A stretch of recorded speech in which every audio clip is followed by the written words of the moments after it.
Morir en una cruz. ¿Qué significaba realmente eso? Mis amados, mire, cuando alguien era condenado a morir en la cruz, también era considerado maldito. Así lo declara la Escritura. Maldito todo aquel que es colgado en un madero, como dice Gálatas 3:13. Mire, la crucifixión era la forma más cruel, lenta y vergonzosa de morir. Los condenados eran castigados físicamente hasta quedar totalmente sin fuerzas. Y sí, mi amado, tardaban en morir y los verdugos les quebraban los huesos de las piernas para acelerar la asfixia que producía el peso del cuerpo suspendido en la cruz. Además, los soldados romanos se repartían sus vestiduras dejándolos completamente desnudos, expuestos ante la multitud, y muchas veces, déjeme decirles, sus cuerpos eran incluso dejados allí durante horas a merced de las aves de rapiña que presenciaban la agonía y también la descomposición de aquellos cuerpos durante el tiempo que permanecían en la cruz. Ahora, de todo eso, mi amado, Jesús no padeció que le quebraran las piernas, porque así estaba profetizado. Déjame decirle que tampoco fue dejado por horas, ni tampoco su cuerpo fue asediado por las aves, pero aún así nuestro Señor sufrió, mire, la humillación, el dolor, el desprecio, el abandono y el peso del pecado que ni siquiera era suyo.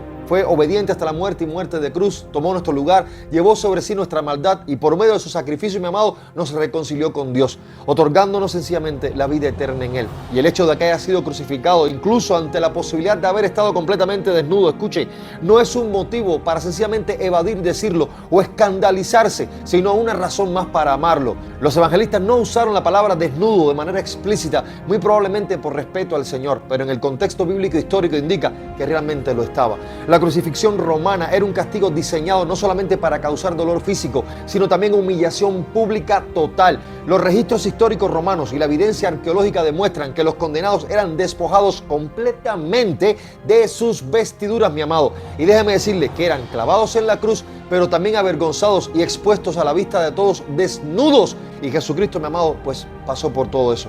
Inclusive dice la Escritura que los soldados romanos pues echaban suerte sobre sus vestiduras, las mismas que no estaban sobre Jesús en la cruz y que sencillamente le habían quitado. Cristo fue expuesto desnudo y eso muy probablemente haya sido así para cubrir nuestra vergüenza. Y en el Edén, mi amado, el pecado que dejó al hombre desnudo y avergonzado, en la cruz el Hijo de Dios tomó nuestra desnudez, no solo física sino también espiritual, nuestro pecado, para vestirnos con su perfecta justicia y reconciliarnos con Dios.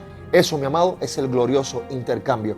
Entender lo que atravesó el Señor Jesucristo por amor a ti y a mí, para darnos esperanza eterna en Él, debe sencillamente hacernos preguntar, si ya sabemos lo que sucedió y de la manera que lo hizo y cómo lo hizo, entonces ¿cómo no amarlo, mi amado? Mire, si vemos a los apóstoles, la gran mayoría también selló su fe con sangre. Todos, con excepción del apóstol Juan, quien murió anciano y de muerte natural en el exilio, fueron sencillamente martirizados de formas tremendamente horrendas. Sin embargo, el apóstol Pablo fue el único que no sufrió una muerte tan cruel, diríamos así. La razón es que Pablo era mitad judío y mitad romano.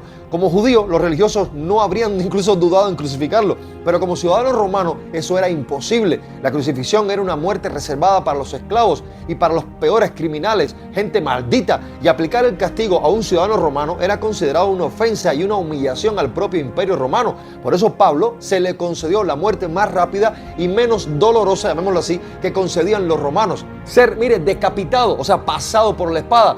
Y así, mientras los demás apóstoles fueron realmente torturados de manera horrenda hasta el final, el apóstol Pablo fue ejecutado con dignidad romana, pero aún así murió por Cristo, con la fe firme y la mirada puesta en el galardón celestial, porque aún su vida, mi amado, era tenida por pérdida por amor de Cristo su Señor. Y todo esto tiene que recordarnos, mis amados, que el sufrimiento de Jesús y el de aquellos que le siguieron fielmente no fue en vano. Jesús cargó nuestra maldición para darnos la bendición eterna en Él. Y esto es algo que las palabras ni siquiera pueden explicar realmente. Él fue tratado como nosotros merecíamos para que nosotros fuésemos tratados como Él merece. Y déjeme decirle algo, mi amado, si esto no basta para encender nuestro amor y nuestra gratitud eterna y entrega total a Él, entonces en realidad no hemos entendido la verdadera magnitud de la obra de Jesucristo en la cruz del Calvario.